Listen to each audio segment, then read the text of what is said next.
Alright, this is Magical Mystery Sandman #1, and it is a rare review.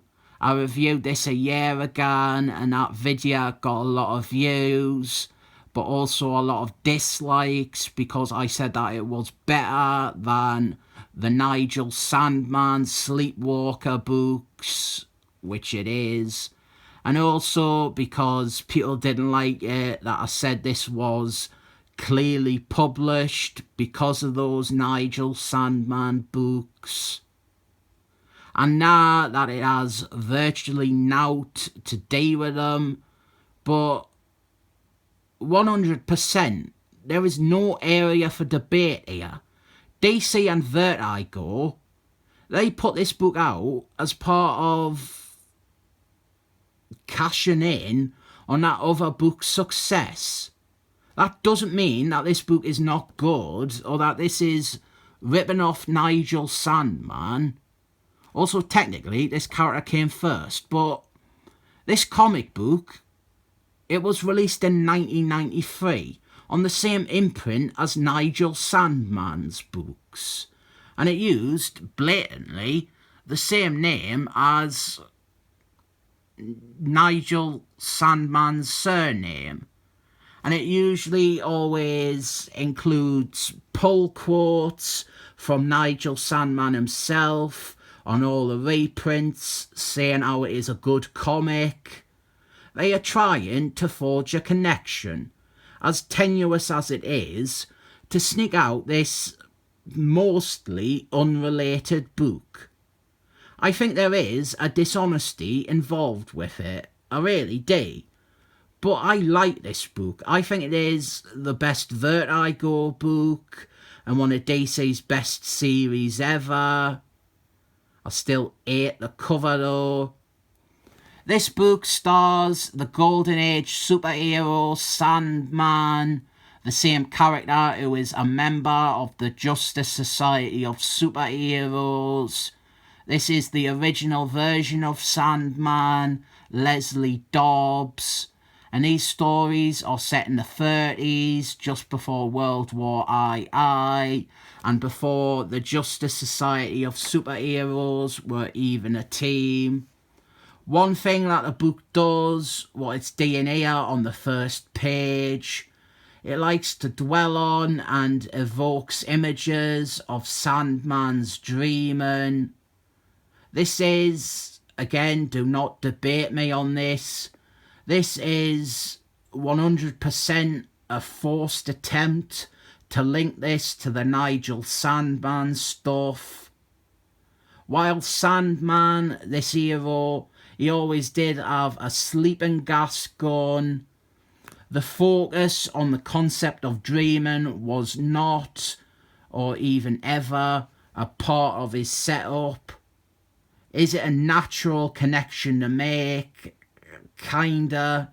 I think a story about this character and dreaming is fine, but in this instance, these are like afterthoughts that they crowbarred into the issues to try and bring it in line and establish a shared theme between this and the other book that it is loosely spinning out of. Again, I think it is dishonesty and it does this book a real disservice, but the truth is that this book either would not exist or would not last long on the market without being paired to that other stuff which it has like the thinnest relation to.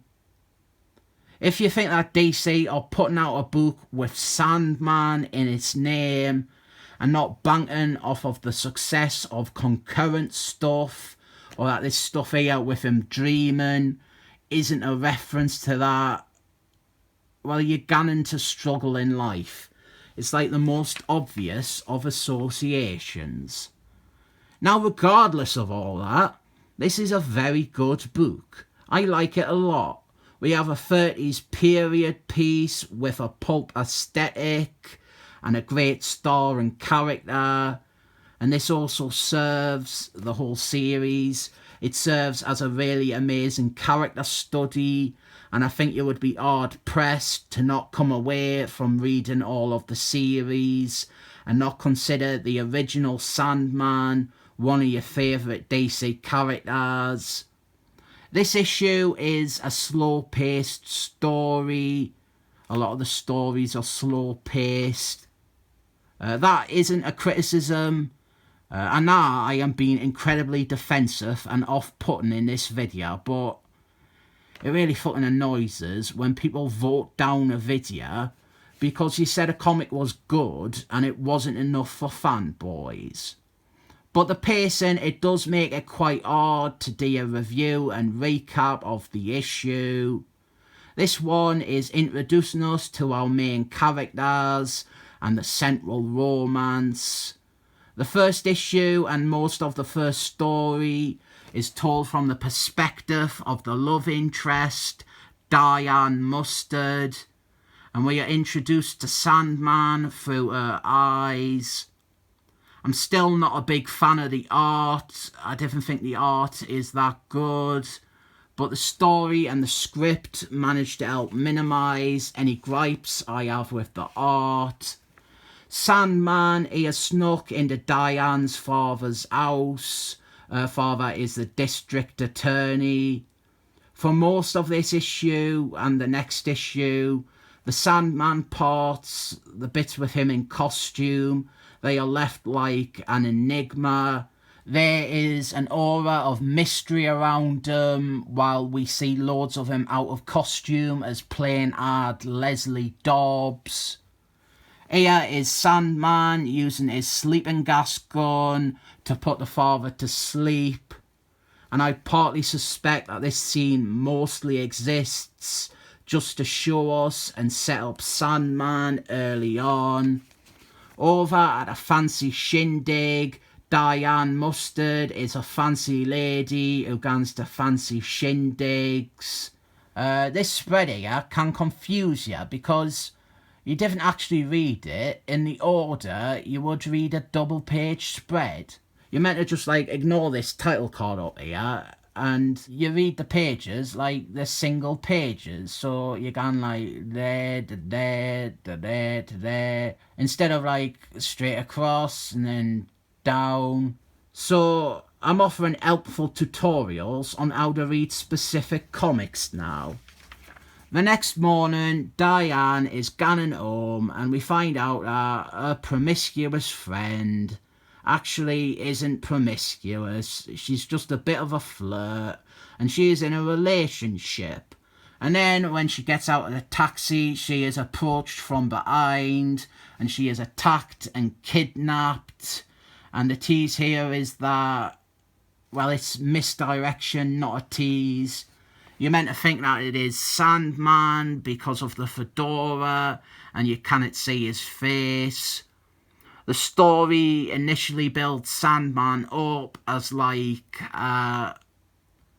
it's actually quite clever writing. Leslie Dobbs, he is given this down-to-earth, humble character that you can root for, while the Sandman persona is cryptic and it's framed like someone who maybe would abduct this woman. Then when the story makes it clear that Leslie is Sandman, obviously you get the rush of realisation that Sandman is all the things that Leslie Dobbs is. The whole trick does lose something now that he is Sandman, but I don't think it is essential to appreciating what they did. So Diane goes to another social gathering. She is like a debutante, and it's at this get-together that both we and her meet Leslie Dobbs. It's pretty obvious early on that the two have a connection. Afterwards, Leslie, he shares a taxi with a judge who tells him about how a young woman has been kidnapped and there is this mysterious figure called the Tarantula, and that there have been reports of someone gunning around in a gas mask and stopping robberies, and the judge incorrectly assumes that these people are all the same.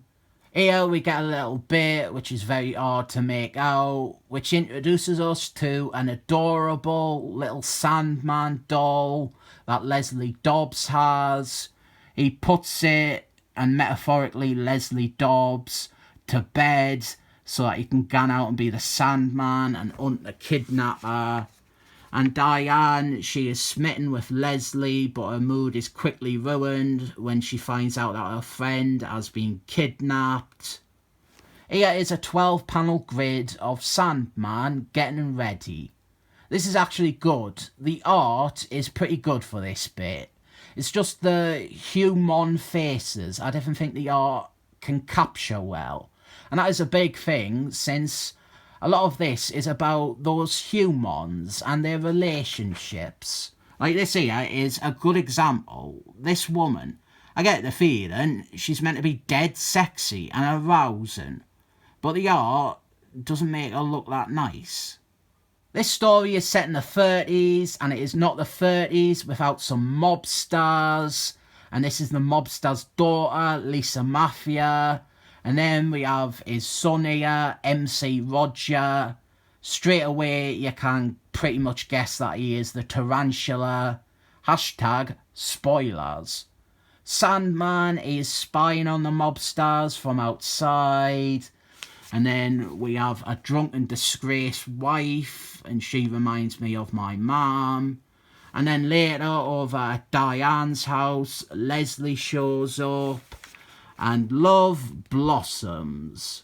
And it's not on this page, but Leslie, he makes some origami, somewhat insensitively, of a tarantula.